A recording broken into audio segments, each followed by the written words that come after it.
పూర్వం ఒకప్పుడు ఒక రాజ్యాన్ని జ్ఞానహీనుడనే రాజు పాలిస్తూ ఉండేవాడు. ఆ రాజు ముక్కోపి, మూర్ఖుడు, పేరుకు తగినట్లుగానే తెలివిహీనుడు. రాజుకు దుస్తులపైన ఎంతో ఇష్టం. అది రాను రాను ఒక పిచ్చిగా మారింది. ధనాగారంలో ఉన్న డబ్బంతా ఖర్చు చేసి లెక్కలేనన్ని దుస్తులు తయారు చేయించి క్షణానికో రకం దుస్తులు ధరించేవాడు. తన దుస్తులు తయారు చేయడానికి కుట్టు పనివారిని దూరదేశాల నుండి కూడా పిలిపిస్తుండేవాడు. వారికి రాచమర్యాదలు చేస్తూ ఉత్సాహపరుస్తుండేవాడు. ఈ రకంగా వేలకు వేల మంది దర్జీలు లక్షల దుస్తులు కుట్టడం మొదలుపెట్టారు. ఈ దుస్తులన్నీ దాచేందుకు ప్రత్యేకంగా కొన్ని భవనాలు కూడా కట్టించాడు. ఈ రకమైన దుబారా ఖర్చుతో ఖజానా అంతా ఖాళీ అయిపోయింది. ఈ పరిస్థితి చూసిన మంత్రి, రాజా, ఇప్పటికే లెక్కలేనన్ని దుస్తులు తయారయ్యాయి. క్షణానికొకటి కట్టినా మీ జీవితమంతా కొత్త బట్టలు కట్టవచ్చు. పైగా డబ్బు కూడా నిండుకుంది. సైనికులకు జీతాలు ఎక్కడి నుంచి తేవాలో తెలియడం లేదు. ఇక ఈ బట్టల పిచ్చి మానుకోండి అంటూ సలహా ఇచ్చాడు. రాజు మంత్రి మాటలకు మండిపడ్డాడు. మంత్రి, మర్యాదగా మాట్లాడు. నా రాజ్యం, నా డబ్బు. అనవసరమైన సలహాలు ఇవ్వొద్దు అంటూ కోపగించుకున్నాడు. మహారాజా, మీకు అవసరమైన సలహాలు ఇవ్వడం నా పని. తమ ఉప్పు కారం తింటూ డబ్బు దుబారా అవుతుంటే చూస్తూ ఊరుకోలేను. తప్పైతే క్షమించండి అన్నాడు మంత్రి వినయంగా. మంత్రి, నేను చేస్తున్న పనికి సంతోషించక అసూయపడుతున్న నీకు బొత్తిగా తెలివిలేదు. నీవు తెలివిహీనుడవు, మూర్ఖుడవు. రాజుకే పంగనామం పెట్టాలనుకునే నీకు నా రాజ్యంలో చోటే లేదు.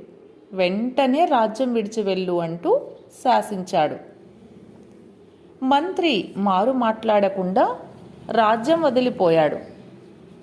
రాజు తనకు మంత్రిగా ఒక దర్జీ పనివాణ్ణి పెట్టుకున్నాడు. రాజుకు పూర్తిగా మతిపోయిందని గ్రహించిన మంత్రి రాజుకు బుద్ధి చెప్పాలని మారువేషంతో తిరిగి రాజ్యంలో ప్రవేశించి తను ఎక్కడా కని విని ఎరుగని దుస్తులు తయారు చేయగలనంటూ చెప్పాడు. ఆ దుస్తుల ప్రత్యేకత ఏమన్నా ఉందా అంటూ ప్రశ్నించాడు మహారాజు.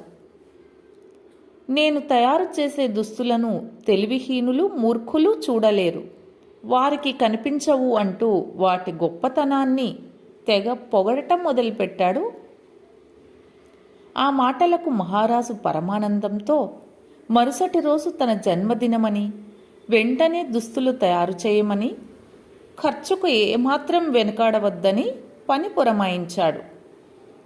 పుట్టినరోజుకు పెద్ద ఊరేగింపు ఉంటుందని, మంచి ఉత్సవం జరుగుతుందని మంత్రికి తెలుసు. రాజుకు బుద్ధి చెప్పడానికి మంచి సమయమని మంత్రి గ్రహించాడు.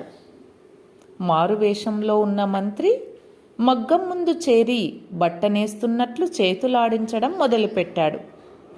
చీకటి పడింది. మహారాజుకు తయారవుతున్న కొత్త బట్టలు చూడాలని చాలా ఉబలాటంగా ఉంది. తనంతట తాను వెళ్తే రాజమర్యాదకు లోపం. ఏం చేయాలా అని ఆలోచించి కొత్త మంత్రిని పిలిచి పుట్టినరోజుకు తయారవుతున్న బట్టలు చూసిరమ్మని చెప్పాడు. కొత్త మంత్రిగా చేరిన దర్జీ పని మనిషికి నమస్కరించి ఆహ్వానించాడు. మారువేషంలో ఉన్న మంత్రి బట్టలు చూపిస్తూ వాటి నాణ్యత గురించి చెప్తున్నాడు పాత మంత్రి. కానీ అసలు బట్టలు కనిపించడం లేదు.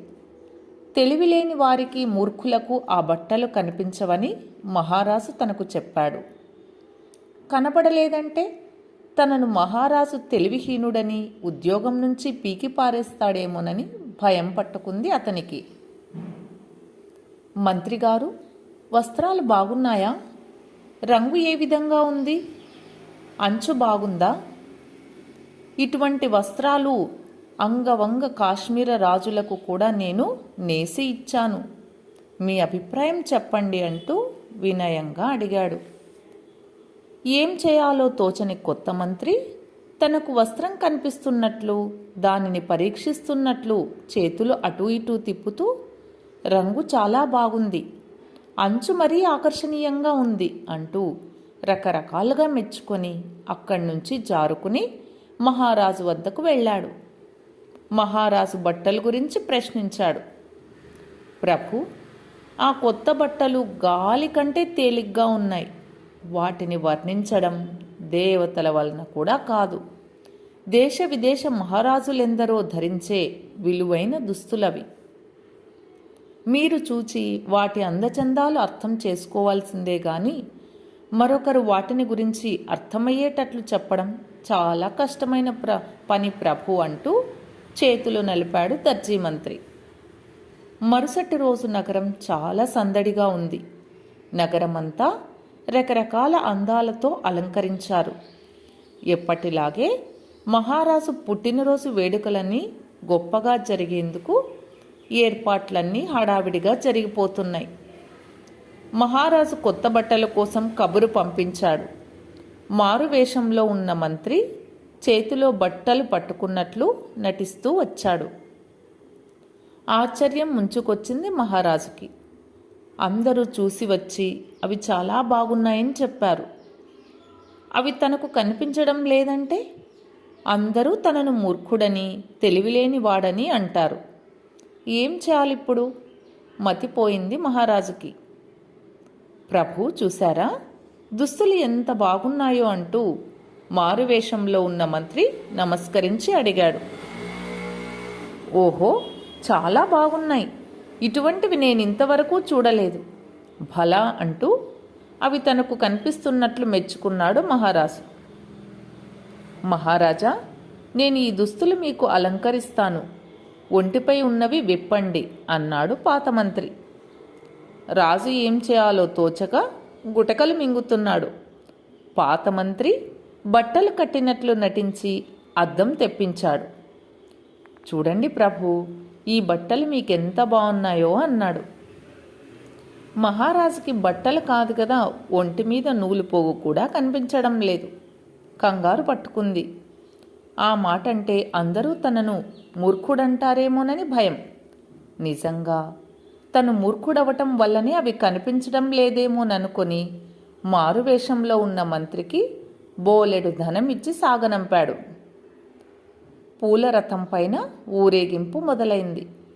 మహారాజు అందులో కూర్చున్నాడు. ఆ దుస్తులు చాలా బాగున్నాయి అంటూ ఎవరికి వారు తెగ పొగుడుతున్నారు. పొగడకపోతే మూర్ఖులు అంటారేమోనని ఎవరికి వారే భయపడ్డారు.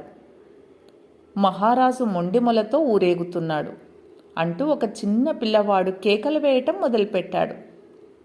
అది విని ఇంకొందరు పిల్లలు అదేవిధంగా కేకలు పెట్టారు. పెద్దలు గుసగుసలాడటం మొదలుపెట్టారు. బాటకు రెండు వైపులా నిలబడిన జనం పకపక నవ్వడం మొదలుపెట్టారు. భటులు, మంత్రులు, సామంతులు అందరూ నవ్వడం మొదలుపెట్టారు.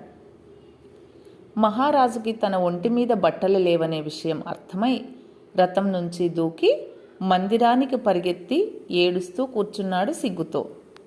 తన తెలివిలేనితనానికి తగిన విధంగా జరిగిందని తన బట్టల పిచ్చి గుర్తు చేసుకుని తలబాదుకున్నాడు.